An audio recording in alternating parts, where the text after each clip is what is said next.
Sergej Sumlenny is the founder and co-director of the European Resilience Initiative Centre and joins us live now from Kyiv.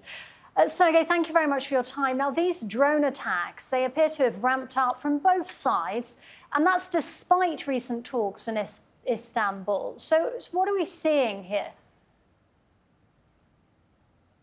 Well, first we need to stress that when Ukraine sends drones to Russia, Ukraine acts in accordance to international law and to the UN Charter.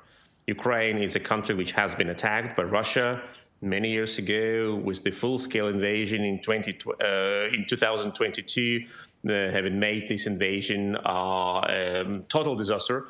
And Ukraine defends itself accordance to the international law and to the UN Charter. When Russia attacks Ukraine, Russia violates international law every time, even if Russia attacks military targets in Ukraine. And when Russia attacks civilian targets in Ukraine, like it used to be last night, Russia adds war crimes to violation of international law. So we cannot say about both sides. Ukraine defends itself, Russia violates international law. And what we have seen during last night, and I've been in Kyiv last night, was pretty loud in Kyiv. We can see that Russia tries to saturate Ukrainian air defense. Ukraine has damaged a significant amount of Russian strategic bombers, having limited Russian ability to strike Ukraine with cruise missiles, as cruise missiles are normally being launched from strategic bombers. So Russia tries to saturate the skies of Ukraine with Shahed drones. Iran developed, but Russia produced drones. And recently we have seen several hundreds of Shahed drones attacking Ukraine. In my yard, some Shahed drones have been shot down and their debris have fallen down. It is a pretty nasty feeling hearing this buzzing sound of Shahed drones. And I think that Russia understands that it is a psychological terror in addition to damage. On that, Sergej, what's the mood, what's the feeling there in the capital, in Kyiv, following what's being described as the largest drone bombardment of the capital since the war began?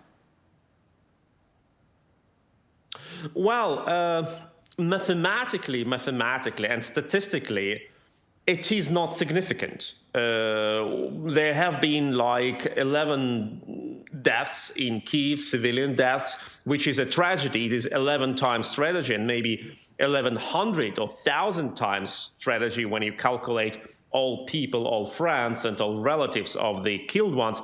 But statistically, it is nothing like the level of deaths. At the same time, it is hours-long terror. When you live in Kyiv and when every night, like at 1 p.m., 2 p.m., when you just get into your sleep phase, this buzzing sound comes and the shooting in the sky and the explosions, and it takes hours and hours until 5, 6 a.m. when the whole story is over and you don't know, will this Shahed drone hit you, your kids, your friends, your neighborhood? Where will it be shot down? Will it damage your life? Will it cripple you? Will it kill you? This is exactly what Russia wants to achieve. It's not about the damage itself, despite the fact that damage is, of course, one of the goals Russia tries to achieve, but it is about terrorizing every night, each night, 40 million inhabitants country, many cities. Not only Kyiv was attacked, Odessa was attacked, maternal hospital was damaged and hit by Russian drones.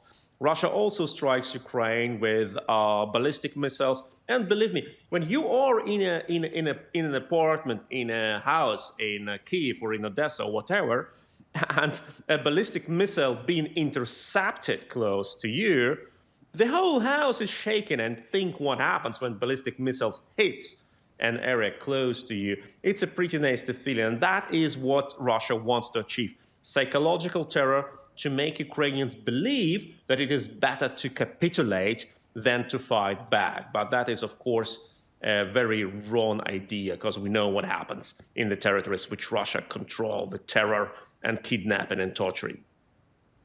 Sergej, we really appreciate your time and your thoughts here on TRT World. Sergej Sumlenny speaking to us live there from the Ukrainian capital.